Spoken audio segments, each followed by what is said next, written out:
Au Moyen-Orient, les femmes jouent un rôle de premier plan dans les domaines scientifiques. Selon l'UNESCO, elles représentent dans les pays arabes 57% des diplômés en sciences, technologies, ingénierie et mathématiques, et aux Émirats arabes unis, 61% des effectifs de ces filières dans les universités. Mais leurs qualifications se concrétisent-elles toujours par une carrière dans ces domaines, et quels sont les obstacles auxquels elles restent confrontées ?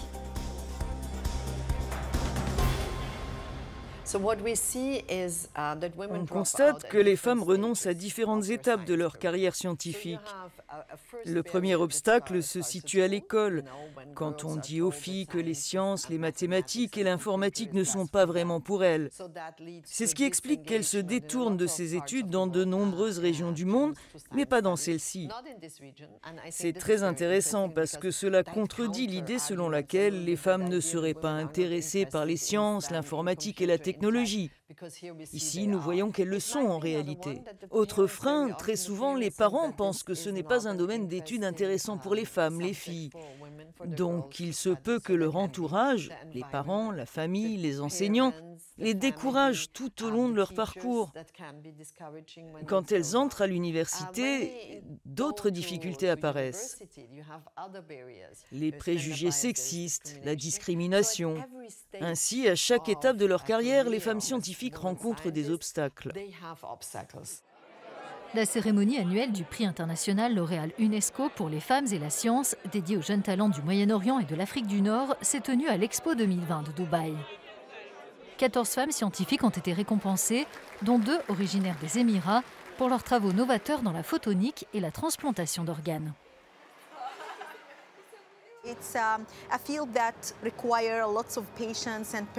C'est un domaine qui demande beaucoup de patience et de persévérance. Le type de recherche que nous menons est très particulier et nécessite des ressources importantes et une grande implication de notre part. Mais le côté positif, c'est qu'en étant aux Émirats arabes unis, j'ai été très honorée de me trouver au sein de nombreuses universités qui nous offrent l'environnement idéal pour faire de la recherche.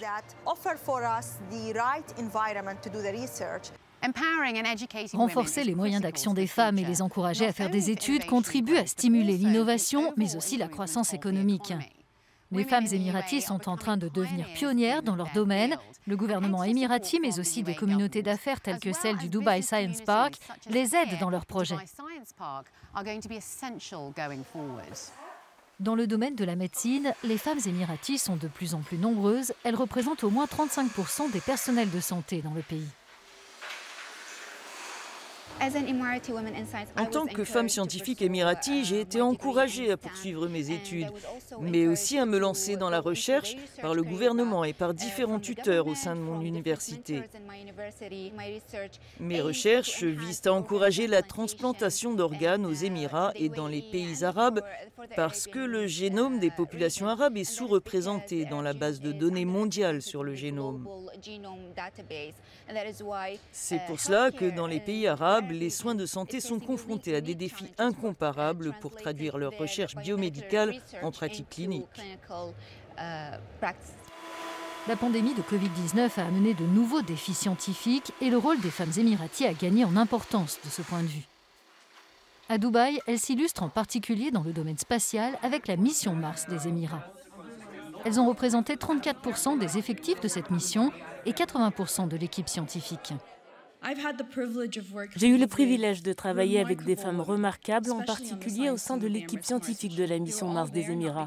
Elles se trouvaient toutes là non pas en raison de quotas, mais parce que nous mettons tout le monde sur un pied d'égalité. Les personnes les plus compétentes pour ces tâches ont travaillé sur la mission parce qu'on ne peut pas faire de compromis sur le développement. On doit être ouvert en acceptant des profils issus des nombreux milieux différents qui vivent aux Émirats. L'un des aspects fondamentaux dont j'ai eu la chance de bénéficier, c'est l'accès à l'éducation ainsi qu'aux sciences et mathématiques les plus avancées à toutes les étapes de ma vie.